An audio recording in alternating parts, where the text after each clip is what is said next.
Yesus, untuk hari ini kami boleh berkumpul seperti minggu-minggu yang lalu.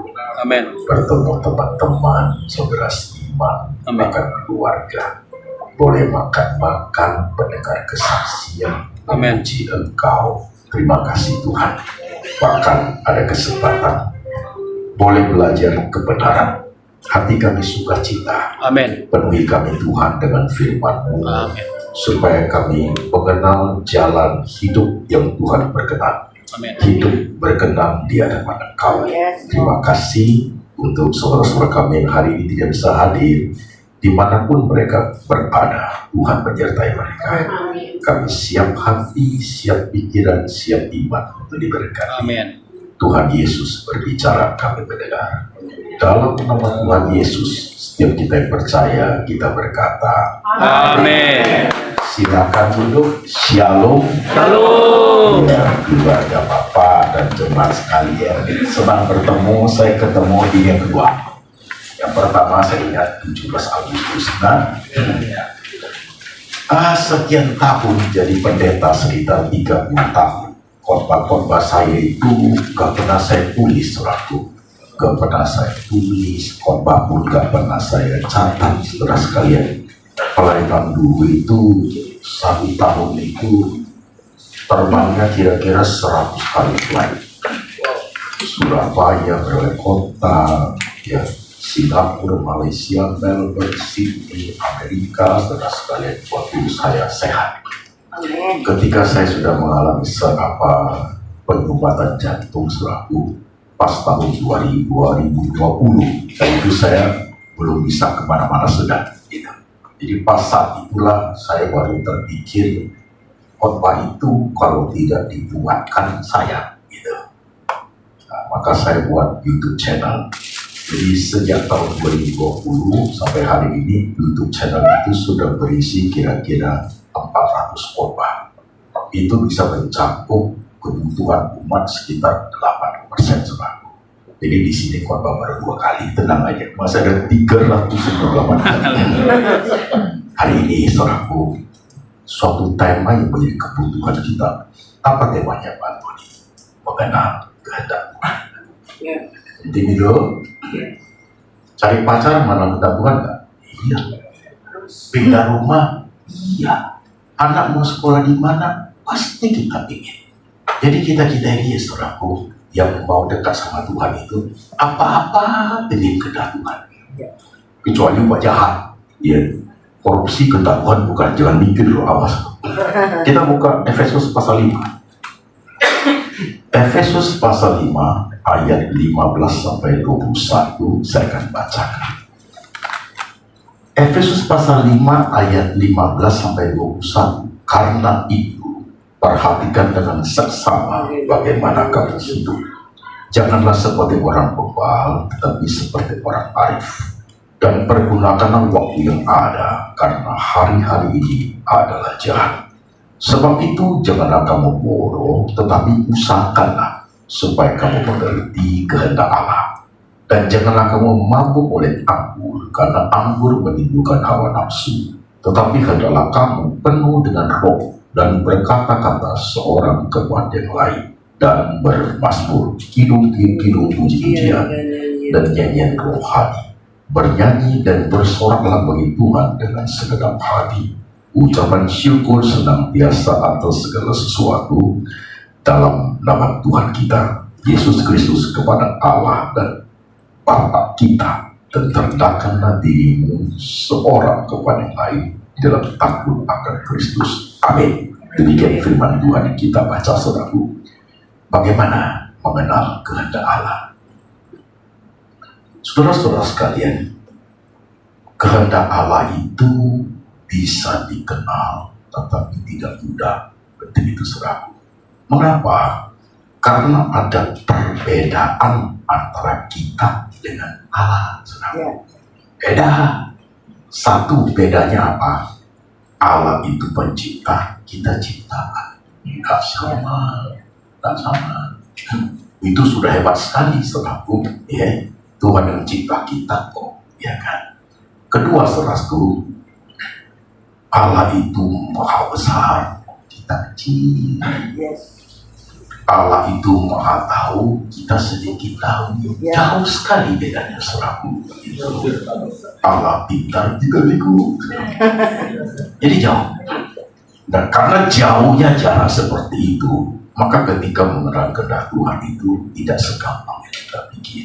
Ini yang menyebabkan setiap kita orang percaya itu kadang-kadang bimbang kan. Aku udah doa, udah puasa, udah ini, udah itu, bingung lagi. Pak, ya begitulah. Begitu. Jadi Tuhan maunya gimana? Jadi saudaraku, dalam kehidupan orang percaya itu kita harus pahami, memang tidak gampang mengenal kehendak Tuhan, tetapi bisa. Bukan tidak bisa. Kenapa Pak Antoni bisa? Karena Tuhan selalu menyediakan dirinya untuk kita kenal. Gitu. Ya, Tuhan sudah tak menjadi manusia supaya kita kenal, kan begitu? Ya, supaya kita kenal. Nah sekarang Tuhan datang jadi manusia dalam bentuk antropomorfi, artinya apa? Pakai bahasa manusia, maka bisa disebut mata Tuhan, tangan Tuhan, semua dalam bentuk sifat manusia, supaya kita gampang kenalnya. Itu sudah hebat sekali saudaraku. Oke. Namun demikian, saya perlu mengajarkan kepada jemaat proses pengenalan kehendak Tuhan itu paling tidak lewat 5 poin, supaya saudara mempunyai suatu cara, walaupun itu tidak 100% harus seperti itu, enggak saudara. Ada 5 poin pada saat kita belajar untuk mengenal kehendak Tuhan. Poin pertama, ketika kita belajar mengenal kehendak Tuhan itu, poin pertama itu progresif atau regresif, itu harus terjadi. Jadi dia swing. Progresif artinya kehendak Tuhan bukan ini ya, makin lama bisa makin jelas. Regresif makin lama makin kabur. Dia bergerak di antara dua itu yang kita alami. Iya bukan ya, kayaknya sudah iya, besoknya bukan, begitu saudara. Itu pengalaman seperti itu. Jadi jangan saudara kenal pokoknya ya, bangun itu udah pasti iya, nggak ada yang begitu. Dan lewat proses kehidupan kita, Tuhan nggak jadi masalah, kita masalah besar. Ayo ambil contoh, yuk saya akan referring ke Bible supaya saudara gampang lihatnya. Lihat itu Bapak Abraham dengan Tuhan. Tuhan bilang, aku akan hukum kota Sodom dan Gomora. Ya kan? Abraham, kalau kita baca, sepertinya Abraham sedang tawar-menawar dengan Tuhan ya. Kan gitu kan? Kalau ada 50 orang, 30, 40, 35, 10, Tuhan bilang kalau ada segini-segini, kalau ada 10 orang benar, aku tidak akan menghukum kota Sodom dan Gomora. Kan gitu. Padahal Tuhan maha tahu dia. Dan ada 10 orang benar. Kenapa Tuhan tidak menjawab? Abraham, tidak ada 10 orang benar. Akan menghukum Sodom dan Gomora. Titik, selesai dong. Tapi kenapa Tuhan biarkan Abraham? Boleh. Ada 30. Oke. Bagi Tuhan gak jadi masalah. Karena kenapa? Memang tidak ada 10 orang benar. Tapi yang jadi masalah bagi Abraham, dia tidak maha tahu. Tidak maha tahu. Oke, kalau ada 10 orang benar, aku tidak akan hukum. Besok paginya Abraham melihat dari jauh, itu peleburan asap itu saudaraku. Saat itu dia baru tahu, gak ada 10 orang benar. Ya kan? Jadi Tuhan memberi kita kesempatan untuk berumur, untuk mengerti kehendak Tuhan. Di pihak Tuhan gak ada masalah. Masalah di kita, men. Tapi Tuhan masih memberi kesempatan dengan cara-caranya Tuhan supaya bergumul. Abraham kelihatannya begini, oke. Tuhan kasih kesempatan dia bergumul, begitu. Tuhan tidak stop. Yang stop biasanya papa mama kita. Udah jangan tanya lagi, pokoknya ikut gitu tuh papa mama itu begitu. Tuhan, oke, yuk coba. Iya ya. Itu proses pengenalan Tuhan. Tuhan tuh begitu modelnya. Baik sih. Tapi kadang-kadang kita yang kurang memahami, jadi repot nih. Jadi pergumulan apapun saudaraku, ingat poin 1 itu ya, antara kabur dan jelas itu dia pasti datang silih berganti itu, begitu, ya kan? Ada yang suka kamu, dia masih muda belum kawin-kawin ini, begitu. Ada yang suka kamu, iya bukannya, baik nggak orangnya, kelihatannya muka baik dan penjahat gitu. Udah doa kan gitu. Sementara yang beryaswa kamu itu terus menekan. Butet, aku cinta sama kamu. Ada pertanyaan, memang saja Tuhan kerja itu di dua pihak loh. Masalah poin ini, gak mungkin Tuhan hanya bicara dengan laki-laki itu, Tuhan tidak bicara dengan you, gak mungkin. Ya. Jadi jangan mau dibohongi. Pria itu datang kepada kamu, kemarin Tuhan Roh Kudus ngomong sama aku, kamulah tulang rusukku, you ketakutan dosa. Jawab aja, tapi Tuhan Roh Kudus tidak ngomong sama aku. Tuhan kerja itu dua pihak itu. Jangan juga ketakutan. Baru Tuhan nggak ngomong sama aku. Itu kan bisa ada dia aja kan. Jadi swingnya apapun itu, ya beli rumah nggak ya, beli rumah nggak begitu. Sekolah di Amerika nggak atau di mana itu begitu buat dia hidup kita. Dan itu harus terjadi sebagai orang percaya. Karena kita bukan Tuhan, ya kan? Harus terjadi. Santai aja, dia Allah yang begitu, gak usah dibimbang. Justru itu awal dari belajar untuk mengenal kehendak Tuhan. Jadi apapun itu namanya progresif atau regresif. Lah ya, sekarang poin kedua. Saudara sekalian, kadang-kadang pengerang Tuhan itu kalau kita tidak hati-hati, kita bisa menyimpang jauh. Maka poin kedua adalah Alkitab sebagai koridor. Jadi kalau di istilah koridor, pakai istilah di dalam pesawat itu lebih gampang. Pilotnya dia di dalam pesawat itu, dia lihat pesawat dalam dua garis koridor, ya kan? Kalau pesawatnya di tengah-tengah itu, aman untuk pesawat, tidak jadi masalah. Di garis koridor di layarnya itu gak jadi masalah. Tetapi kalau pesawatnya sudah tidak di dua garis koridor, itu bahaya besar. Bisa tabrakan, bisa apa dengan pesawat lain. Ada di koridor. Nah, pengenalan akan kehendak Tuhan, batasan buat kita adalah koridornya Alkitab. Tebal segini dulu. You mau cari apa aja dulu. Mengenal kehendak Tuhan, ada prinsipnya di situ untuk kita pahami lah. Gitu. Suka dengan istilah orang, coba buka. Ada nggak di situ? Dihukum Tuhan itu pasti bukan kehendak Tuhan. Nah ini penting, ini udah kena kita semua nanti itu selalu. You mau menipu orang lah apa? Coba lihat koridornya. Tuhan marah sekali. Itu sudah pasti. Jangan doa lagi.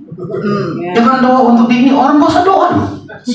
You doa kan Tuhan nanti dipukul Tuhan loh. Begitu. Itu koridornya sudah pasti ya kan? Ayo, mau dilawan pakai apa kebenaran itu? Kan udah tertulis, di prinsipnya sudah ada, kan gitu. Tidak tertulis secara detail, Alkitab nggak detail loh. Jangan kamu diperhamba oleh segala sesuatu, itu kan tidak detail. Segala sesuatunya bisa diterjemahkan banyak dalam hidup. Alkitab kan tidak ngomong Pak Pendeta, nggak boleh merokok, nggak mengendap. Tapi prinsipnya ada. Jangan diperhamba oleh segala sesuatu, termasuk editor tentang rokok, tentang minuman kan gitu. Kan nggak boleh detail. Kok detail berapa tebal itu Alkitab? Jangan merokok di Samsung bentol biru. Tebal sekali baca belum lagi itu. Jangan minuman keras, arak lah ini kan enggak begitu. Prinsipnya ada. Koridor. Jadi mau mengenal kehendak Tuhan saya ini cepat-cepat hadis itu balik ke Alkitab, lihat dulu gitu. Termasuk mau menjadi pendeta semua. Nah kalau tidak bahaya, karena kita ini manusia gampang menyimpang, gampang kita terbawa arus zaman, gampang sekali sudah tergoda oleh situasi kondisi. Kita ini manusia itu kadang-kadang kita dipermainkan oleh keinginan kita, benar dong? Ini belakangan ini ramai. Jak hakim juga ketahuan korupsi juga, ya. Seraku ya, pemberi pejabat juga ketahuan itu korupsi. Ada yang di pers itu pakai masker, pakai topi, seraku itu ekspresi jiwa malu itu dia melakukan. ada yang tersenyum di depan pres. Itu ada dua kemungkinan tuh. Dari kemungkinan pertama, ya, dia tidak melakukan bisa orang. Kemungkinan kedua, saudaraku, di pers masih tersenyum, orang itu terlampau lihai melakukan kejahatan. Itu sudah kelas wahid, itu saudaraku. Dia tidak merasa apa-apa. Itu bahaya orang begitu. Hanya ada dua kemungkinan itu. Silakan hukum yang menilai, kan begitu saudaraku. Dan itu tidak ada di Alkitab, nggak boleh itu. Iya kan? You kan mengabdi kepada rakyat, you mengabdi kepada pemerintah. Ya. Tanganmu tidak boleh kotor seperti itu. Semua ada saudaraku. Kalau kita mau seturut dengan firman, kayak manusia itu, kita ini gampang tergoda oleh keinginan. Begitu di hidup saudaraku. Jadi kalau kita masih muda, umur 20, 30, 50, saudaraku ya, keinginan hidup ini untuk sesuatu apa itu sangat besar, dan kita mudah jatuh di bagian itu. Tapi suatu hari kita sudah mencapai usia yang lebih tinggi, di atas 50, di atas 60, saudaraku, lebih matang hidupnya, kita sudah memahami suatu hal yang menjadi berbeda. Kita mengajar sampai ke bagian itu loh. Mungkin saat usia seperti itu, kita sudah lewati banyak medannya, sudah banyak pengalamannya. Kita bisa mencapai suatu aktualisasi diri. Aku butuh duit sih, tapi duit bukan segala-galanya. Aku butuh makan sih, tapi makan bukan segala-galanya. Aku butuh penghargaan sih, tapi penghargaan bukan segala-galanya. Itu self-actualization. Nah, orang tidak akan dipermainkan oleh keinginannya. Tapi orang muda susah. Orang muda susah. Ya, karena jiwa mudanya. Atau orang yang selalu hidup diperham oleh keinginan. Susah sekali dia melewati bagian itu saudaraku. Ada uang 2 triliun, bagi dia masih kurang. Kok coba 2 triliun? 20 triliun, dia dapat 20 triliun, cuma pikir, cuma segitu. Manusia itu begitu saudaraku. Manusia seperti itu. Gak pernah berubah, kecuali dia memahami prinsip hidup yang jauh lebih baik. Kan begitu kan? Gak pernah puas manusia itu. Gak pernah puas. Itu hidup itu saudaraku. Nah, ketika kita belajar mengenal Tuhan, poin pertama progresif, regresif. Poin kedua koridor. Itu Alkitab, itu basic yang amat penting. Kalau tidak paham, tanya pendeta. Benar ya? Sharing sama pendeta yang kamu kenal. Pak, aku gini-gini loh. Jadi di Alkitab tidak paham Alkitabnya, tanya. Ada prinsipnya kok. Doa di situ. Itu penting. Ini patokan hidup kita. Tidak akan berubah sampai kapanpun di saudaraku begitu. Nah, kemudian poin yang ketiga, sign, tanda. Tuhan itu ya, dia ingin menyatakan kehendaknya kepada kita itu sesederhana mungkin, segampang mungkin untuk kita paham. Pegang prinsip itu. Tuhan itu begitu. Harus ada sign. Sesederhana mungkin, segampang mungkin, Tuhan ingin menyatakan itu kepada kita sesuai dengan kapasitas kemampuan kita. Itulah. Dan sign itu tidak boleh baku. 1001 macam sign. Gitu. Tapi kadang-kadang kita orang percaya itu agak aneh. Kita nggak mau sign yang sederhana. Gitu. Saya dulu pernah kemana-mana kan, tapi setelah operasi jantung, seperti setelah operasi mata, kan setengah tahun terakhir ini mulai khotbah lagi. Itu Ichi Moe Edi Kristianus itu. Dia undang saya, Pak Tony khotbah 5 kali ya. Saya layani khotbah 5 kali itu. Udah saya lihat khotbah 5 kali, masih kuat loh saya saudaraku. Saya lihat, wah Tuhan aku ya, udah kayak dulu lagi. Oke. Tapi suatu hari ibadah begini nih, di teman lama, di Permata Hijau. Suami istri udah tua gitu. Ya teman lama lah. Udah ibadah keluarga pulang, mereka masih depan. Istri ngomong, Pak Tony, kalau bisa khotbah jangan 5 kali. 3 kali saja. Mata bapak kan tinggal 1. Khawatir nanti sampai di khotbah kelima itu cukup sampai pressure tinggi, kena ke mata pendarahan lagi gitu. Aku pulang, ingat kata ibu itu sampai rumah itu kehendak Tuhan bukan? Sederhana kan? Lewat teman baik, sederhana kan? Aku telepon gereja-gereja yang undang aku di atas 3 kali itu, saya bilang karena kesehatan 3 kali aja ya. Begitu loh saudaraku. Jadi Tuhan bisa gunakan simpel sekali. Kadang-kadang lewat teman baik, kadang-kadang lewat 2 kalimat dari istri kita. Papa jangan kredit itu susah nanti kita itu begitu. Ya, kadang-kadang lewat 2 kalimat dari pendeta. Itu saudaraku. Tuhan ingin pakai yang paling gampang, tapi kita ini mana Tuhan itu. Kita mau yang spektakuler, baru kelihatan hebat. Waktu doa ada sinar putih-putih turun kena kita, hanguslah kamu. Baru Tuhan kerja, enggak harus begitu. Kita nah Tuhan itu kadang-kadang begitu penyakitnya. Baru kelihatan keren, gak usah. Kalau you tajam rohanimu, 2 kalimat dari orang you tangkap loh. God speak from her, begitu loh. Aku pulang langsung sadar loh. Jadi Tuhan yang ngomong, berarti dia ngomong motivasinya kan tulus kan. Takut di pendeta tengah masih ada apa-apa. Ya aku pulang langsung ngerti loh saya. Kan semua hanya sampai 5. Ini baru saja 2 hari lalu. Tak orangnya ini WhatsApp lagi. Pak bisa nggak jadwal 2025 itu 5 kali. Minta lagi. Saya bilang 3 kali aja. Begitu. Saya mulai pergi lagi habis ibadah ini. Besok minggu khotbah, Seninnya saya sudah ke Australia sekarang. Udah mulai sehat. Ya orang undang kita harus pergi. Amin. Ya udah itu pulang minggu depan sudah ke Sulu lagi. Begitu. Jadi akan terbang terus sekarang. Udah mau jalan lagi saudaraku karena udah sehat. Ya, saudara sekalian, ya harus ada sign. Sign itu sederhana Tuhan buat untuk kita ya. Dan sign itu nggak boleh baku. Boleh nggak Pak Pendeta? Aku mengalami kehendak Tuhan pakai mimpi. Oke, ada kode kita. Boleh nggak aku mengenal kehendak Tuhan pakai kalau saya ada feeling damai sejahtera? Oke. Boleh nggak Pak Pendeta?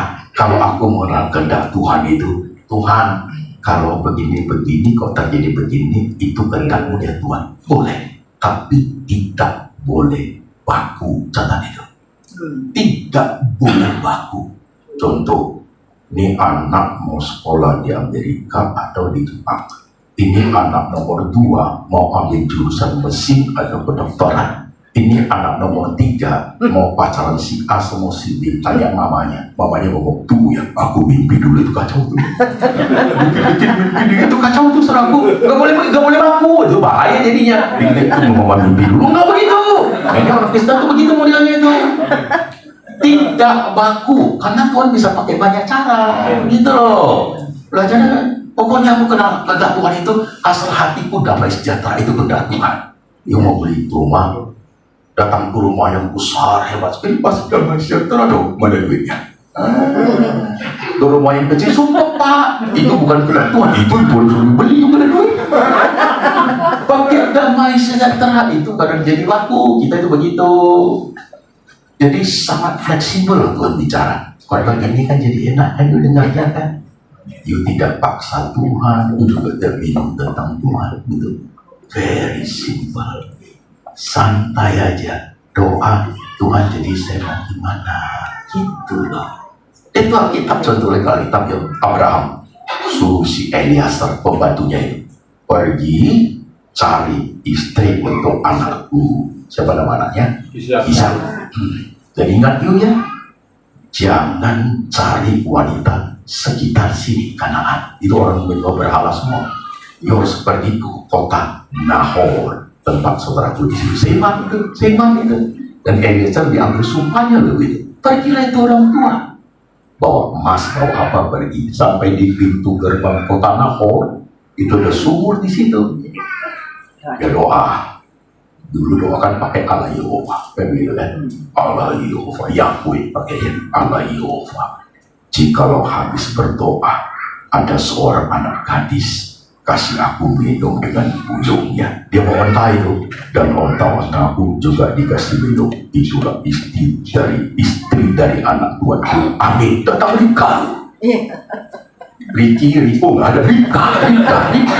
Datang Rika. Itu tuh datang Rika. Kaget juga dia datang Rika. siapakah engkau? Dikasih minum dulu. Ontanya juga diminum. Ditanya siapa? Anaknya saudara Bapak Abraham, saudaraku. Sampai ketemu baru Eliezer baru sadar ini kena Tuhan ini. Begitu. Ribka yang datang. Sederhana kan? Orang tua di zaman itu gak ada kegiatan teknologi apa-apa, gak ada. Gak ada semua, cuma tinggal doa di sumur. Itu Eliezer, orang tua di zaman yang jauh dari kita. Tuhan mengungkapkan caranya dengan sign yang sederhana sekali. Tuhan gak usah kasih dia sulit-sulit. Tapi ingat jangan lupa pakai cara biasa. Kacau belum punya pacar itu cari sumur di sini kan kacau. Ini kan banyak sumur kelihatannya. Ya doa di situ. Tuhan Yesus belum kawin, usia sudah mau expired. Ini aku bawa seekor anjing karena ada onta. Kalau ada satu anak gadis kasih minum aku teh botol aja. Itulah istri yang kau berikan kepadaku. Abi datang orang buta, lu kawin dia. Kan beda zaman. Ya bergereja, tempat kerja kan begitu. Ngapain kamu cari istri di sumur? Itu kan zaman Eliezer, ya kan beda. Kalau saya panjang sedikit, zaman kita nggak sama loh Pak Bu. Kita bukan hidup zaman modern, bukan dong. Kita hidup zaman postmodern. Postmodern, setelah modern. Modern itu ya orang berpikir pakai ini. Dan semua ini gedung ini bangunannya bukan modern, ya. Kursinya bentuknya sama semua, itu modern. Ini gelas ini modern ini, selalu simetris. Gedung yang sama itu modern. Cara berpakaian, sepatu sama, pakaian ini modern. Yang postmodern dia tidak harus dibuat kacau balau. Itu postmo. Gelasnya bisa bengkok-bengkok, itu postmo. Itu postmo. Gedungan gini itu postmo, gitu. Kalau orang modern, listrik satu warna, itu orang modern. Orang modern tuh, kalau orang postmo tidak 4 warna dia. Gitu. Orang modern simetris, 2 anting-anting di sini. Orang postmodern 5 di sini. Itu orang postmo. Musik pun sama, arsitektur pun semua. Nah, kita hidup zaman kayak gini loh. Kita yang umur di atas 60 itu kita hidup 2 zaman, 2 era. Zaman postmodern sekaligus zaman modern sekaligus postmodern. Postmodern itu mulainya akhir abad ke-20 lewat seorang filosof namanya Michael Foucault itu. Jacques Derrida itu sebenarnya bukan tetanggamu itu orang hebat itu saudaraku, filosof. Nah, itu zaman begini. Jadi Tuhan menyatakan sesuatu kepada kita, bahkan kepada anak kita, saudaraku, caranya sangat beda loh. Sangat beda. Tapi fleksibel. Harus ada sign buat kita. Saya mulai kehendak Tuhan tuh lewat demikian. Menjadi pendeta, mencari pasangan hidup, semua Tuhan memberikan kepada kita, saudaraku. Tapi tidak serta-merta kalau jadi pendeta semua menjadi enggak. Dia itu progresif, regresif, saudaraku. Begitu. Kadang-kadang di tengah salah pilih kita itu, karena kita mau taat dengan firman Tuhan, bisa belokkan ke arah yang Tuhan mau. Itu uniknya itu, saudaraku. Itu unik. Dulu saya ingin punya pasangan, punya istri pendeta. Suatu saya sekolah pendeta. Karena saya berpikir, kalau saya dapat istri pendeta, nanti kalau saya sakit, bisa saya ganti saya khotbah, dan gitu kan. Tapi karena saya sekolah di sekolah pendeta itu, saya masuknya karena bekas orang depresi, orang sakit jiwa. Gak ada yang mau sama saya sekolah. Karena takut semua, mengkuli begini. Saya jadi asisten dosen tuh di situ. Gak ada yang mau sama saya. Kayaknya gue ditolak ada 13 kali. Tapi dalam hidup saya pernah tolak sama orang kali, bangga juga. Yang pernah tidak tolak orang, saudara. Cari karena pengen pendeta. Gak ada dosa dong. Cari apa? Kok jalannya susah? Akhirnya saya ketemu teman, saudaraku, tidak anak majelis. Tidak. Ya. Dia baik. Oke. Kemudian kita pacaran, kita married, saudaraku. Bukan pendeta. Dalam perjalanan itu, saya mulai memahami. Papa saya kemana-mana, ke kota mana, siapa yang jaga itu anak? Ya kan, kalau dua-dua pendeta. Benar dong, lama-lama saya baru paham. Ya. Keinginan kita kadang don't be like, not like that. Tuhan nggak kasih lo saudara. Gitu loh. Siapa yang jaga anak? Emang kalau istri pendeta, pendeta selalu akut? Enggak juga. Kalau ribut sama-sama buka Alkitab, dia buka Kejadian, saya buka Wahyu. Ributnya pakai Alkitab. Kalau ini semester ribut lempar pakai handphone, dia lempar pakai Alkitab. Gitu. Memang gua takut itu depan istri begitu. Tidak selalu kekok saudaraku, iya kan? Lama-lama saya memahami loh. Uniknya jalan hidup kita, ketika kita udah lewatin 10 tahun lalu, kita lihat ke belakang, kita bilang apa? Tuhan itu baiknya. Dia baru rasain kan begitu. Ini yang belum cari pacar, baru mau cari pacar dengar ini. Kadang-kadang kita cari pacar selalu harus cantik dan ganteng, ya kan? Enggak loh. Cari pacar itu yang nomor satu itu good personality. Pribadinya harus baik. Karena suatu hari dia akan menjadi papa dari anak-anakmu. Dia akan menjadi mama dari anak-anakmu. Personality nomor satu begitu. Ganteng-ganteng tapi sifatnya tidak baik berapa. Tapi juga jangan sampai gak ada hidung berepot. Ya oke namanya hidung nggak ada, mata nggak ada, repot urusannya. Yang penting personality Pak. Orang buta lu tuntut dia seumur hidup. Kan nggak begitu kan? Itu kita coba menerapkan data itu unik bukan bagi hidup ini. Serah kalau mau telusuri itu ya, lama-lama hubungannya dekat sama Tuhan. You bisa sense Tuhan dah berkenan ini. Bisa sekali loh. Bahkan seorang buat sesuatu yang tidak baik, sudah rasa hidup ini udah beringat nih. Sesuatu yang kalau Tuhan ingin kamu lakukan, you tidak lakukan, mulai gelisah saudaraku, 3 hari gelisah. Itu begitu dong. Aduh nggak tenang nih. Nah, waktu you lakukan, baru ada rasa sukacitanya. Itu bisa cara Tuhan saudaraku. Begitu. Unikkan hidup ini. Kan tidak usah yang spektakuler, Tuhan harus turun ngomong, hai Antoni itu. You mau ikut si itu tuh ya, yang panggil 3 kali ya, Samuel. You mau Antoni, nggak usah. Cari gara-gara juga, yang panggil setan itu. Nggak usah, kita itu begitu nuntut. Apa yang terjadi? Tuhan panggil aku 3 kali. Nggak usah. Itu salah ngerti Alkitab loh. Nggak harus begitu. Enggak. Tuhan, you mau panggil saya pendeta, mau tengah malam panggil aku 3 kali, dipanggil kuntilanak. Nggak harus begitu ini.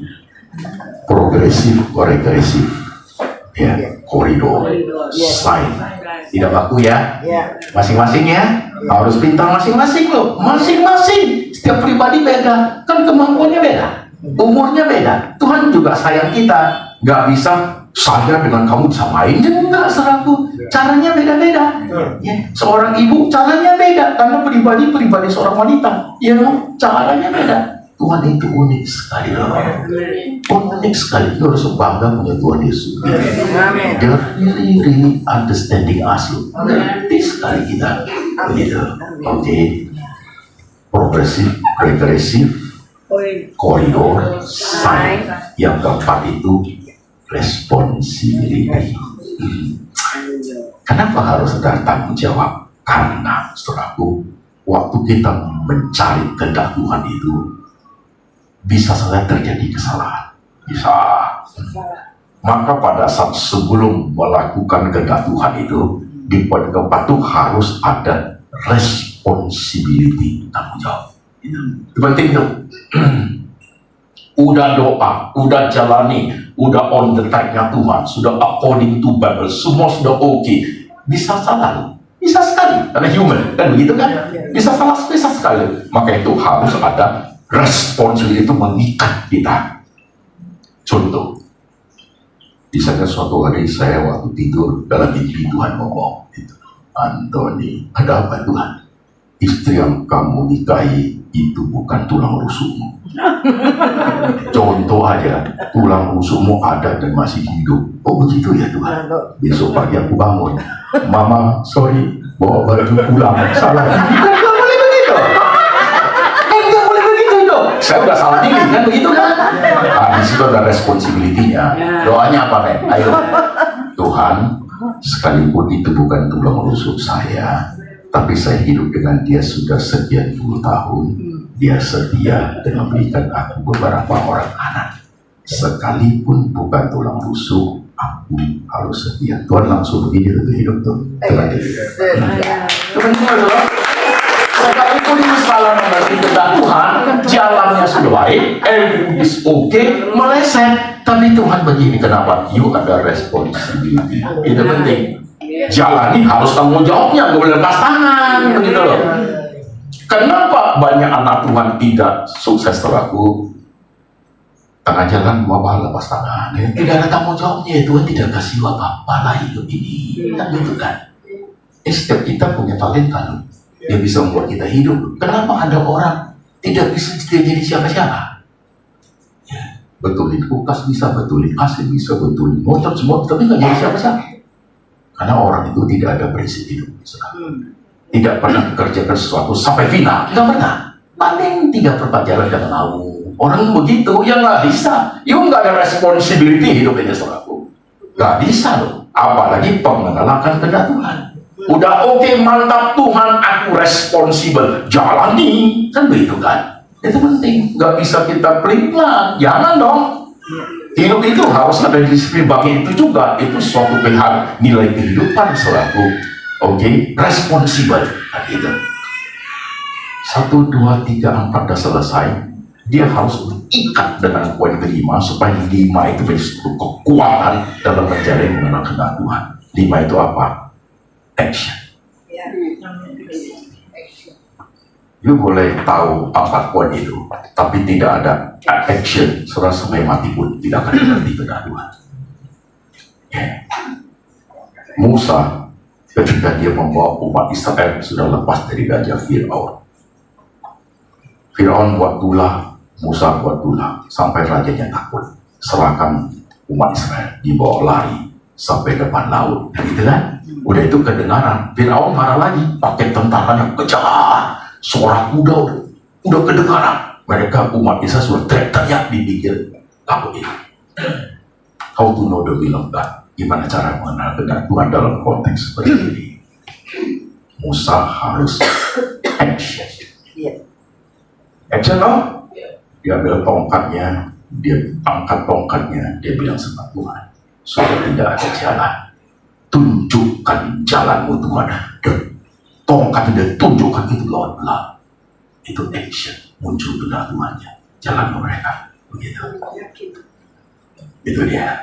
Coba kalau Musa action tidak, ya kayak you lah itu orang. Kawin tidak. Nggak usah kawin lah. Kawin tidak. Umur tambah naik. Ketawa udah keriput. Masih berdua kawin tidak. Nggak usah kawin lah, saudaraku. Kenapa? Kenapa sombong? Umur 25, cakep, seksi, orang mau sama dia, sombong dia. Jawabnya apa? Siapa lu? Umur 28, udah mulai. Tadi siapa lu? Sekarang siapa lagi? Ya, udah lain. Umur 32, hampir expired. Siapa ya? Umur hampir 40, lain lagi nadanya. Siapa aja dah begitu, saudara. Jadi itu action itu penting. Mengapa banyak orang? Aku bingung karena dia takut action. Takut action. Jadi pendeta itu sama loh. Waktu you sudah berdoa, you harus action masuk sekolah pendeta. Pokoknya you nggak tahu, saudara. Saya masuk sekolah pendeta penuh pergumulan. Karena saya bekas orang gila. Masuk sekolah pendeta, diterima nggak? Kan mikir. Karena masuk pendeta harus ada kesaksiannya. Kan gitu kan? Kalau isi kesaksian. Persoalan harus jawab. Data tesnya. Tes saya bisa, saya belajar banyak. Tapi kesaksian gimana? Kalau saya bersaksi, bekas orang gila. Udah telanjang di jalan gini, kita nggak diterima lah. Itu dosa kan manusia biasa itu, kan begitu. Maka kita harus berpikir sesuatu yang luar biasa. Saya tidak bilang saya orang gila. Saya kesaksian lain kan boleh dong. Kesaksian lain udah. Udah terima, malam itu baru gua saksi orang gila, kaget semua. Harus pintar, harus cerdik jadi anak Tuhan. Gak boleh licik lu ya. Harus cerdik. Gitu loh. Yuk tulus, aku bukan orang gila, Pak Pendeta, mana diterima? Bosnya bingung, ini kacau sekolah nanti. Setelah you masuk, mereka nggak usah keluarin lagi. You buktikan, mau dikasih kayak apa? Ini lulusan loh saya saudara. Dan dia itu waktu cari pacar. Dan dia itu waktu cari pacar. Jangan ngomong sama pacarmu. Aku orang bekas orang gila. Udah minggu aja. Sampai pacaran jadi baru ngomong, aku bekas orang gila. Nggak apa-apa ya bagus. Jangan tawan buka kantu apa-apa. Nggak ada. Nggak ada malaikat yang terima kamu sebelum malaikat pun nggak mau suruh aku. Hidup itu begitu. Kalau polos itu tidak dari siapa-siapa men. Itu tidak ajarin cerdik loh. Tidak ajarin licik, tapi cerdik. Cerdik. Kapan lu harus mengatakannya? Say something on the right time, on the right place, and on the right man. Itu. Ini cuma Tuhan kasih kan begitu kan. Jangan polos orang susah. Bawa orang percaya kepada Tuhan Yesus, dikit-dikit tarik ke gereja, dikit tarik ke gereja. Lama-lama dia lalu kabur. Ya nggak begitu caranya. Bu mau ikut nggak? Ada apa? Di rumah Pak Birawa itu ada datang orang yang lagi pameran ahli masak-memasak. Itu dia suka datang dia. Habis itu dengar firman dulu kan ya. Harus pintar kita saudaraku, jangan terlalu polos hidup ini gitu. Dan kalau you action, you akan jadi minta Tuhan. Saya ketemu seorang gadis itu lama ya. Karena gadis itu pintar, dia tinggal di apartemen. Waktu itu dia umur 26. Gak kemana-mana itu anak gadis. Rambut panjang, pintar, udah kerja di perusahaan, malamnya suka ajak keponakannya sekolah. Udah punya pacar belum? Belum, Pak Pendeta. Umurnya 26. Emang kamu kan wajah tidak jelek. Selama you kuliah ada orang suka kamu? Ada. Berapa? Ada 5. Kenapa you nggak mau? Iya sih. Ya, aku pengen pacar yang dalam mimpi, pakai mimpi. Dalam mimpi aku lihat pacarku gemuk, aku pengen yang gemuk semua kurus ini, Pak. Itu sudah sama. Ada salah itu yang begitu. Ya. Jadi sekarang di tempat kerja ada yang suka kamu, ada. Berapa orang? 1. Siapa dia? Ya pria, Pak. Pria siapa dia itu? Udah punya istri, jangan cari dia. Itu nggak benar dong gitu. Tapi dia kejar saya, jangan kamu ikut. Maka itu saya di kamar aja, ayo cari gereja, kegiatan yang lain supaya bisa ketemu orang lain begitu. Tapi saya capek Pak ya kalau dia di apartemen terus, nggak keluar, nggak action begitu. Anjing pun nggak tahu kamu. Anjing pun nggak tahu di apartemen ada satu gadis nggak merit, karena lu nggak pernah action begitu. Ini cerita, mungkin saudara kenal seorang ibu yang pendek, tangannya emas semua, ini suaminya ganteng. Ibu apa itu dulu pernah kesaksian dia itu saudara. Iya. Tahu nggak dia dapat suami ganteng pun kapan? Dia cerita, aku masih ingat. Aku heran saudaraku. Saya kalau khotbah itu ya, tiba-tiba apa yang selama ini ada dia muncul, bisa ngomong, dia muncul, apa yang saya ajarin selama ini dia muncul, saya nggak pernah catat loh. Kadang-kadang saya dengar begini ya, puluhan tahun saya melayani, gak ada catatannya di mimbar juga nggak ada. Saya pulang santai, saya terharu loh. Tuhan, saya bukan bekas orang gila, salafnya penyangsa. Kok kamu kasih saya pikiran bisa tidak? Dan cara ngomongnya santai, pelan, juga gampang ngertinya. Karena aku terharu sekali selalu dalam hidup. Ini pasti Tuhan suruh saya menjalankan kehendak Tuhan. Begitu kan? Iya kan? Nah itu Ibu Luis itu. Luis Handoyo. Udah meninggal Pak. Orang meninggal ya? Pasien. Dia kesaksian. Suatu hari dia naik pesawat karena kelincinya banyak tuh, saya ingat cincinnya banyak tuh saudaraku. Dia suatu hari dia naik pesawat diundang kesana kesaksian gitu. Waktu di pesawat itu dia kan suka baca Alkitabnya suka dia pakai. Alkitabnya jatuh Yang pumutin itu laki, begitu loh. Ganteng tuh laki. Itu yang pumutin itu gak ada jatuh. Akhirnya saling suka, jadi suami istri begitu. Nah, kamu belum kawin-kawin, coba dia jatuhkan Alvin.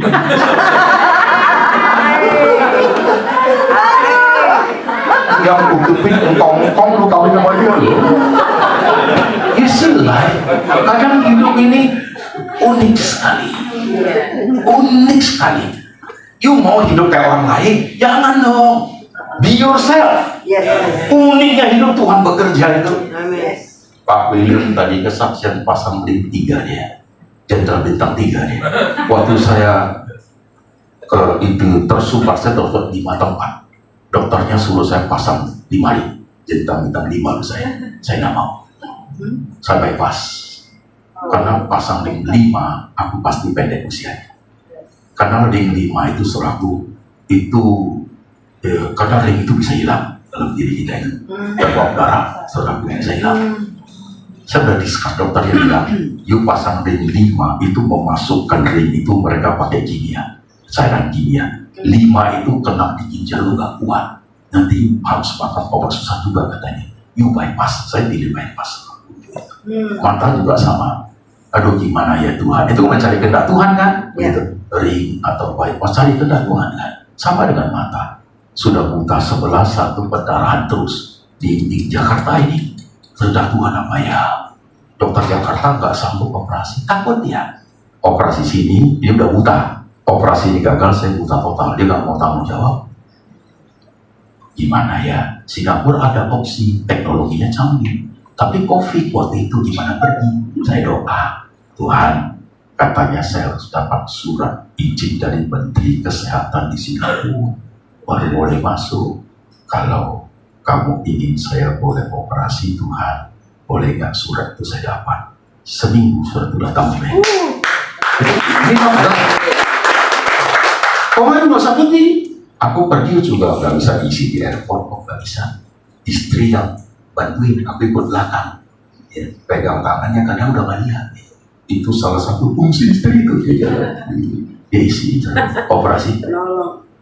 Wah itu operasi mahal sekali nih, hampir 1 miliar. Kadang-kadang pendeta, saya belajar bersih hidup loh, saya tidak minta sama orang, nggak mau. Saya iman saya modelnya begitu, saya nggak mau. Apa yang ada pada saya jual. Saya jual, semua jual, udah jual, coba. Karena dokternya bilang operasi selesai, you boleh pulang. You pulang, kena pressure pesawat, pendarahan lagi. You harus stay di sana 1 bulan. Stay 1 bulan itu pemerintah Singapura nggak boleh tinggal apartemen lebih murah. Harus di hotel, karena dia bisa lacak kalau orang kena COVID. Zaman itu. Dan itu setiap kali perpanjangan, dokter operasi saya itu 2. Mesin operasinya itu cek mata kiri kanan tuh mesinnya ada 15 tuh di Singapura, canggih sekali. Di Jakarta cuma 2, 1 mesin mata, 2 mesin kasir, jodoh.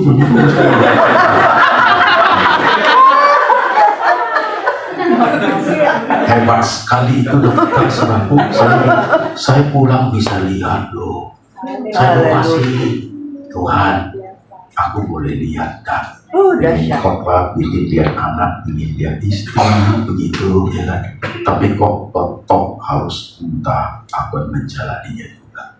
Ingat begitu, berkaca-kaca matanya. Kalau aku harus arungi dunia orang buta, Tuhan serta saya ya. Berkaca-kaca matanya. Mau nangis, ingat dokter ngomong, you tidak boleh nangis. You kok nangis, kena pressure ke mata, pendarahan. Saya tidur nggak boleh tunggu terlentak, kalau tunggu terlentak, pendarahan lagi, bukan keluar darahnya, masuk ke dalam bola mata. Harus tidur dalam posisi duduk, saya setengah tahun. Sulitnya dengan hidup itu selalu. Bagaimana belajar untuk mengenal kehendak Tuhan dalam situasi yang paling sulit sekalipun. Tuhan juga kadang menyatakan dengan caranya Tuhan. Kita ini biji mata Tuhan, sangat berat. You nggak usah tiru orang lain, nggak usah. You jalan seturut dengan firman. Tuhan ada caranya. Kadang-kadang untukmu ya Bu, hidup kamu sederhana sekali. Tuhan nyatakan dengan cara sederhana loh. Gitu loh. Kalau kamu orang pintar pendidikan mau tinggi, cara Tuhan beda lagi. Gitu kan. Gak usah jadi orang lain. Kan begitu. Life itu begitu. Kadang-kadang jadi salah, kenapa? Kita lihat si A begini, kita begini kayak dia. Kan gitu. Gak usah, gak cocok, gak pas. Begitu. Lihat teman dapat pacar ganteng banget, yuk pengen kayak dia, nggak pas. Itu wanita cakep banget dapat pacar cowok cakep banget, sepasang. Kita jelek banget mau pacar ganteng banget, nggak sepasang. Nanti hidupmu susah hidupmu nanti. Itu pria ganteng banget, lu curiga terus, nanti dia pulang kemana, curiga kemana dia, curiga pusing, curiga darah tinggi naik, 2 tahun mati lu.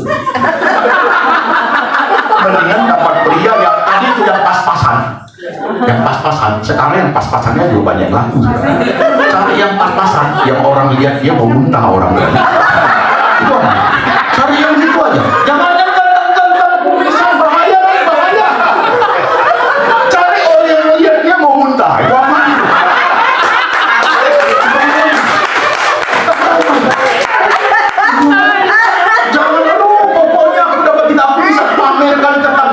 Bahaya sudah di depan pintu. Enggak gitu loh hidup ini. Karena orang ganteng saja bisa setia, orang nggak ganteng juga bisa setia. Ya kan? Kesetiaan bukan karena cantiknya, kesetiaan inside your heart. Kan gitu. Bahkan orang rupawan itu lebih gampang berani. Kenapa? Dia merasa dia cantik, merasa dia cakep. Nggak mau sama saya ya. Ada 5 orang di antri itu. Orang yang nggak cakep itu lebih setia. Kenapa? Kalau you nggak mau saya nggak ada siapa-siapa. Berbahagialah kamu yang kurang cakep badannya. Emang kan dia Tuhan baca Alkitab jadi plong, itu orang baik banget ya. Aku sering mempersulit diriku untuk mengenal Tuhan, betul? Iya. Tuhan kok aku tidak kaya-kaya? Emang harus? You tidak bisa puas dengan yang kamu miliki. Tuhan, teman saya sudah ada mobil baru, nggak bisa pakai mobil banter tua itu. Mobil bensin terbaru itu mahal, pajaknya tinggi, keamanannya tinggi, ya. Rumahmu kecil, Mercy mahal taruh depan, you mau lompat. Jam 3 subuh you bangun, lihat masih ada mobil. Itu banter tua itu, you nggak usah pantau, bangun aja bapak, nggak akan hilang. BPKB-nya pun udah hilang, nggak ada orang curi. Biasa mobil bagus, kucing suka pipis, yang mau beli tuh kucing, dia juga nggak mau. Kadang-kadang kita merasa hidup pokoknya orang nggak usah. Ini ibu-ibu yang tua-tua ini gini, terus mereka ngerti. Dulu gua alami Pak Pendeta. Gue pengen kaya dulu, lama-lama gue ngerti kapan pengumumannya berakhir ya. Istilahnya apa aja lo hidup ini serabu, kalau bisa pandang baik, dia melihat kebesaran Tuhan di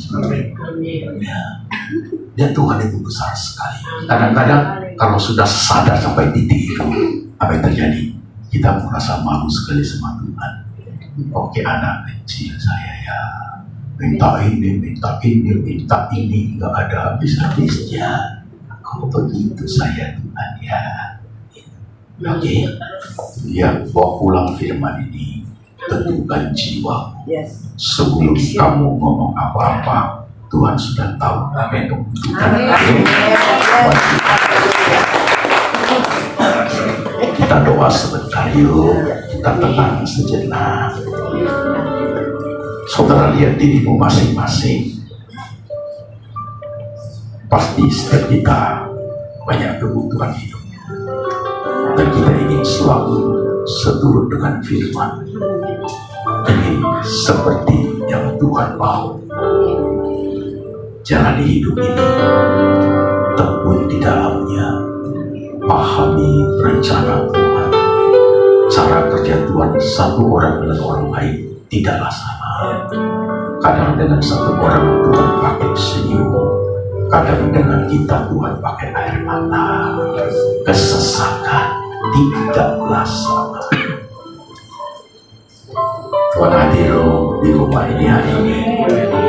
Tuhan ngomong sesuatu sama kita ini loh. Setiap kita pasti banyak pergumulannya. Dan Tuhan tahu semua itu. Terima kasih untuk hari ini Tuhan, untuk kebenaran, untuk firman yang boleh dituliskan dalam loh hati kami di tengah perjalanan menempuh kehidupan bersama keluarga, mendidik karir, menjalankan tugas negara, menjalankan tugas sebagai ibu, sebagai bapa, menjalankan tugas sebagai pendeta. Kami berusaha untuk mengenal kehendak Tuhan. Terpujilah Engkau sampai selama-lamanya. Dalam nama Tuhan Yesus, setiap kita yang percaya, kita berkata, Amin.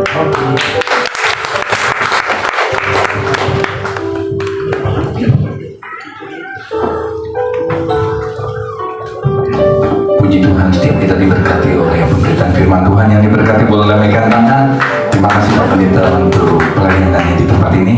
Biarlah kita semakin menyala-nyala di dalam Tuhan, sebab Tuhan punya cara yang luar biasa atas setiap kita, dan Tuhan punya rencana yang indah atas setiap kita. Yang percaya katakan amin. Haleluya. Tiba saatnya kita diberikan kesempatan untuk memberikan persembahan ucapan syukur untuk diakonia di tempat ini. Berikan dengan sukacita. Sebelum kita memberi, mari kita satukan hati di dalam doa.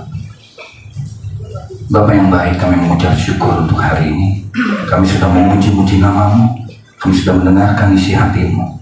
Jadilah sepenuhnya kehendak-Mu atas hidup kami, Bapa. Sebentar kami akan memberi yang terbaik dari hati kami.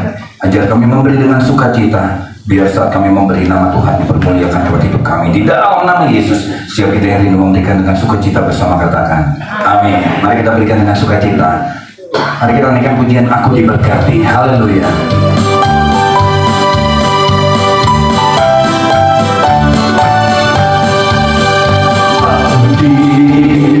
Berkati sepanjang hidupku diberkati. Bila baru pagi hari yang berganti malam aku diberkati. Aku diberkati sepanjang hidupku diberkati. Bila baru pagi hari yang berganti malam aku diberkati. Lagi katakan, Aku diberkati sepanjang. sudah memberi mari ucapan tepuk tangan. Haleluya. Bila bangun pagi hari siang berganti malam aku diberkati. Aku diberkati. Aku diberkati. Yes, Lord. Sepanjang hidupku diberkati. Bila bangun pagi hari siang berganti malam aku diberkati. Sekali lagi katakan, Aku diberkati. Aku diberkati sepanjang hidupku diberkati. Sudah memberi semua. Aku diberkati. Aku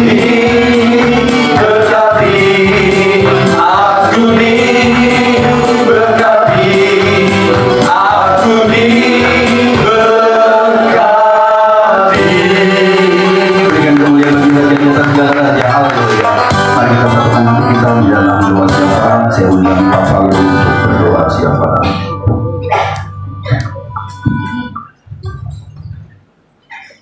Mari sama-sama kita akan berdoa. Saya akan memimpin dalam doa dan Bapak Ibu Saudara mendukung di dalam doa. Kita bersatu hati, kita berdoa. Terima kasih Tuhan Yesus untuk semua pujian penyembahan yang boleh kami naikkan di hadapan-Mu, bahkan kebenaran firman-Mu yang boleh kami terima. Tuhan Yesus, sekarang kami datang menghampiri tahta kekudusan-Mu untuk berdoa ya Tuhan, bersepakat dengan Engkau untuk menaikkan doa-doa kami di hadapan-Mu.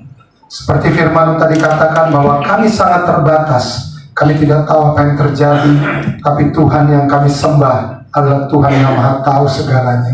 Dan sebab itu ya Bapa, dalam doa-doa yang kami naikkan di hadapan-Mu, kami mau mengikuti kehendak-Mu, sehingga kehendak-Mu yang terjadi atas semua doa-doa yang kami naikkan di hadapan-Mu.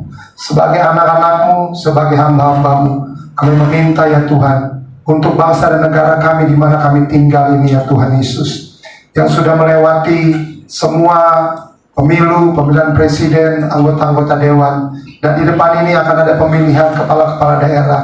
Tuhan, kami percaya Bapa bahwa semuanya sudah Tuhan atur. Tidak ada yang tidak tanpa sepengetahuan Engkau ya Bapa.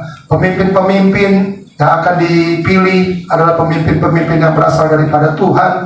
Kami tolak semua rekayasa manusia, kecurangan itu apapun dalam bentuk apapun. Kami tolak di dalam nama Tuhan Yesus. Kami hanya berdoa menyerahkan semuanya yang terjadi Tuhan di dalam pimpinan dan pertolongan-Mu.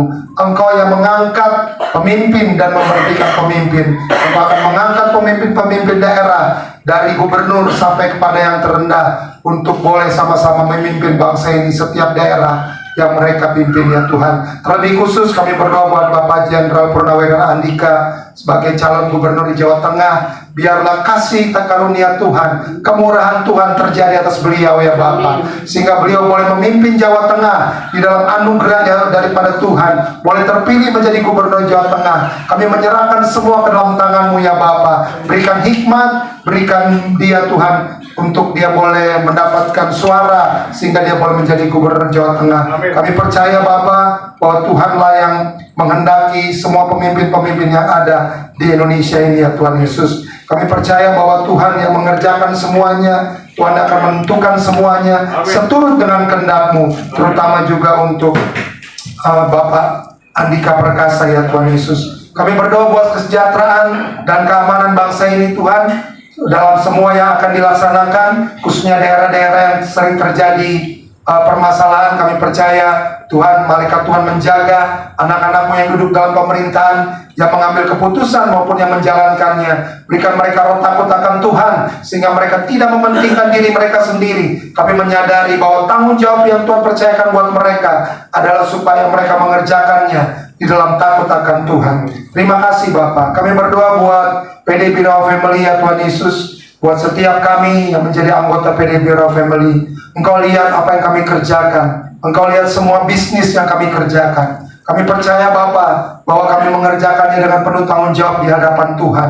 Semua halangan, rintangan, permasalahan apapun, ujian, tantangan yang kami hadapi, kami akan melewati bersama dengan Engkau. Bahkan ada janji-Mu ketika kami bertanggung jawab kepada hal yang Engkau percayakan, Engkau akan memberikan tanggung jawab yang lebih besar lagi kepada setiap kami Tuhan. Buat setiap kami yang belum bekerja, firman-Mu berkata bahwa kami harus bekerja. Biarlah kami diberikan pekerjaan yang berasal daripada Tuhan untuk kami kerjakan itu ya Bapa, dan kami boleh melihat pertolongan dan berkat Tuhan terjadi, dinyatakan melalui kehidupan kami Tuhan. Semua yang sedang mengalami permasalahan dalam pekerjaan mereka, dalam bisnis mereka, kami percaya bahwa mereka tidak pernah ditinggalkan Tuhan. Mereka akan selalu melihat pertolongan Tuhan yang ajaib terjadi dalam kehidupan mereka, untuk mereka melihat kasih dan kuasa Tuhan terjadi dalam kehidupan mereka. Terutama juga bagi anggota yang sedang sakit Tuhan Yesus, kami berdoa secara khusus buat Adi Felicia dan Nona, anak dari Bu Verna. Kau lihat mereka Tuhan Yesus. Kami percaya bahwa Tuhan yang bekerja, Tuhan tidak pernah meninggalkan anak-anak ini. Tuhan akan terus mengerjakan yang terbaik, memberikan kesehatan, memberkati alat-alat dokter yang digunakan supaya tidak ada kesalahan, dan biarlah tidak ada sakit penyakit lagi yang terjadi kepada anak-anak ini di dalam anugerah daripada Tuhan. Kami berdoa buat mereka yang baru saja sembuh, pemulihan daripada Pak Willem ya Tuhan Yesus yang baru saja dioperasi. Kami percaya bahwa Tuhan yang terus melakukan pemulihan kepada hidupnya ya Bapa, sehingga dia terus mengalami kesehatan yang berasal daripada Tuhan. Bahkan kami yang belum disebutkan yang sedang sakit Tuhan, yang sedang mengalami pemulihan, kami percaya darah Yesus itu cukup buat setiap kami. Kalau Engkau kehendaki obat dan dokter kami pergunakan, biar itu semua boleh Tuhan pakai untuk membantu proses penyembuhan dan pemulihan setiap anggota yang sakit ya Tuhan Yesus. Tapi yang terutama, biarlah kami terjadi pertumbuhan rohani dalam diri setiap kami. Setiap kami datang setiap Sabtu, kami boleh diberkati oleh firman Tuhan, dan kami boleh mengalami pertumbuhan di dalam kebenaran firman-Mu ya Bapa. Terima kasih. Kami berdoa secara khusus buat keluarga Bapak Kombes Birawa yang sudah selalu membukakan rumahnya untuk kami sama-sama boleh beribadah.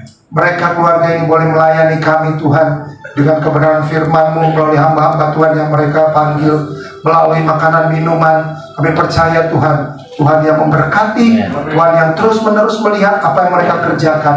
Bahkan Tuhan menolong setiap kerinduan daripada keluarga ini, setiap pergumulan, setiap tantangan apapun, Tuhan pasti menolong mereka. Memberkati Pak Birawa dalam prosesnya Tuhan, dalam pekerjaannya Tuhan Yesus. Kami percaya apa yang sudah Engkau tentukan pasti akan terjadi. Tidak ada satu manusia pun yang bisa menghalangi apa yang Tuhan sudah rencanakan di dalam kehidupannya ya Bapak. Dan semua yang terbaik pasti Tuhan akan lakukan di dalam kehidupan Pak Birawa ya Tuhan Yesus. Dan dia akan melihat keajaiban yang Tuhan kerjakan dalam kehidupannya. Juga terutama Ibu Erti Tuhan, dalam sebagai ibu rumah tangga, dalam bisnis, dalam pekerjaannya, Tuhan juga berkati, jauhkan daripada orang-orang yang merugikan dia ya Tuhan. Dan biarlah sebagai ibu rumah tangga terus menjadi pendoa buat suami dan juga anak-anak.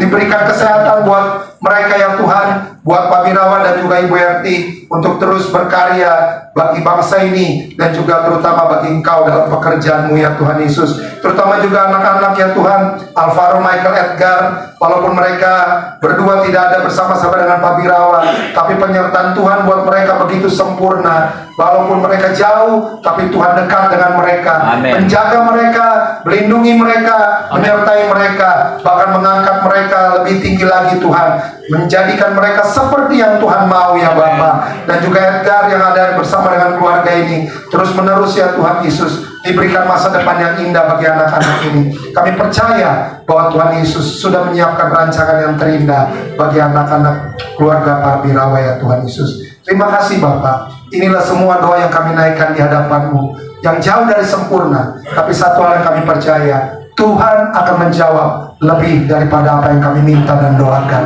Karena Tuhan yang kami sembah, Tuhan yang ajaib, Tuhan yang besar, Tuhan yang maha sempurna. Kami mau tutup doa ini ya Tuhan Yesus dengan doa yang Tuhan Yesus ajarkan. Mari kita bangkit berdiri, kita berdoa bersama-sama Bapa kami.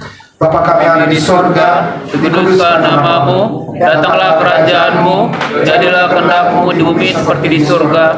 Berikanlah kami pada hari ini makanan secukupnya, dan ampunilah kesalahan-kesalahan kami, seperti kami juga mengampuni orang yang bersalah kepada kami. Dan janganlah mulai pencobaan, tetapi lepaskan daripada yang jahat. Karena Engkau yang punya kerajaan dan kuasa dan kemuliaan sampai selama-lamanya. Amin.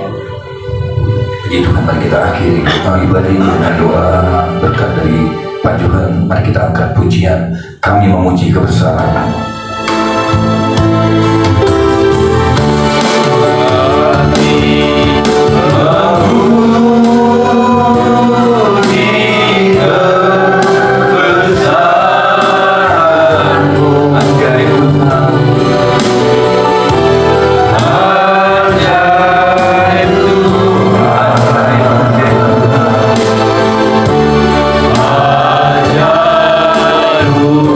Kami memuji kebesaran-Mu.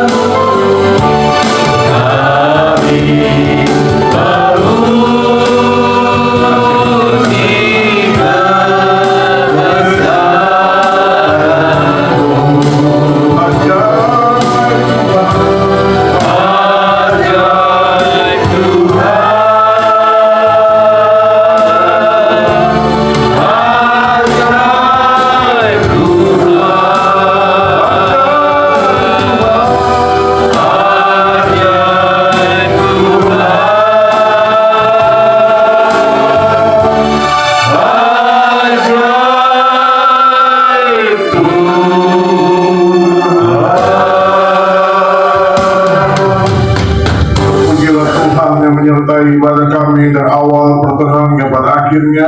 Kami merasakan hadiran Tuhan menuntun ibadah kami. Setiap kami diberkati baik lewat pujian penyembahan maupun secara firman Tuhan. Kami menerima kebenaran yang luar biasa pada malam ini Tuhan. Kami percaya Tuhan tidak ada yang kebetulan di dalam Tuhan. Biarlah kami terus bertumbuh di dalam pengenalan dan takut akan Tuhan.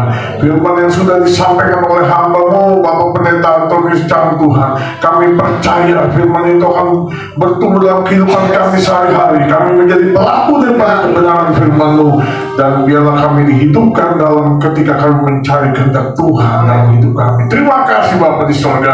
Sebentar sebelum kami menerima berkat-Mu, berkati hamba-Mu Bapak Pendeta Antonius Chang. Bapak Ibu Saudara yang kasih dalam Tuhan, mari kita arahkan tangan kita Tak lupa kita berterima kasih untuk pewahyuan yang Tuhan percayakan dalam kehidupan hambanya, Bapak Pendeta Antonius, dan biarlah Bapak Pendeta Antonius dalam segala sesuatu yang dia kerjakan, tangan Tuhan menolongnya, tangan Tuhan memimpin. Mari kita angkat tangan kita untuk memberkati hambanya.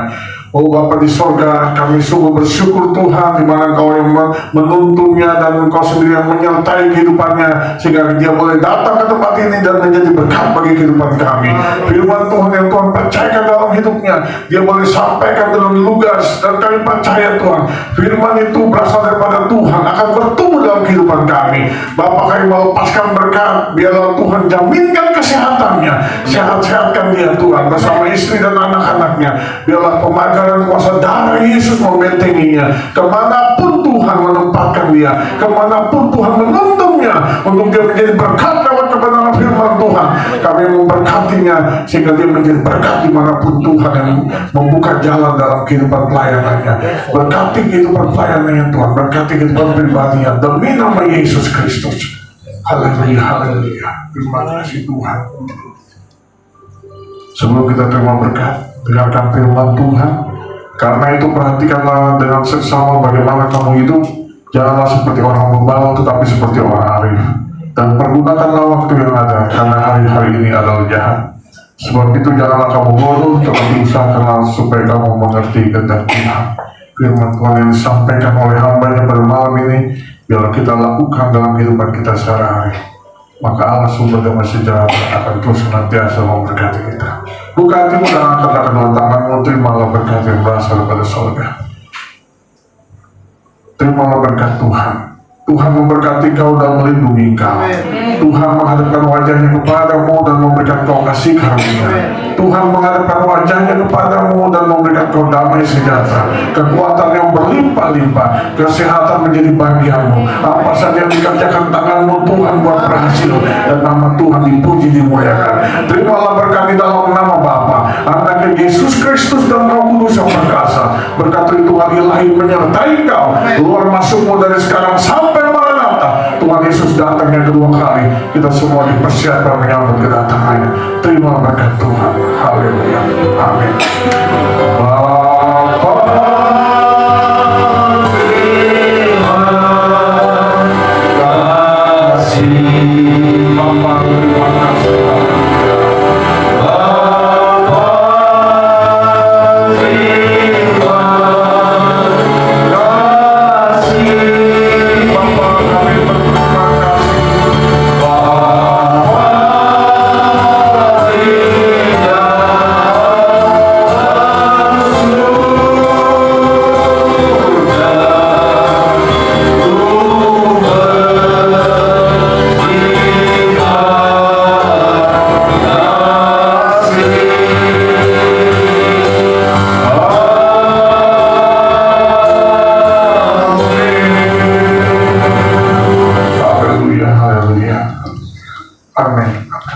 Silakan duduk, kita ambil waktu duduk sebentar, Bapak Ibu, mengucap syukur secara pribadi kepada Tuhan.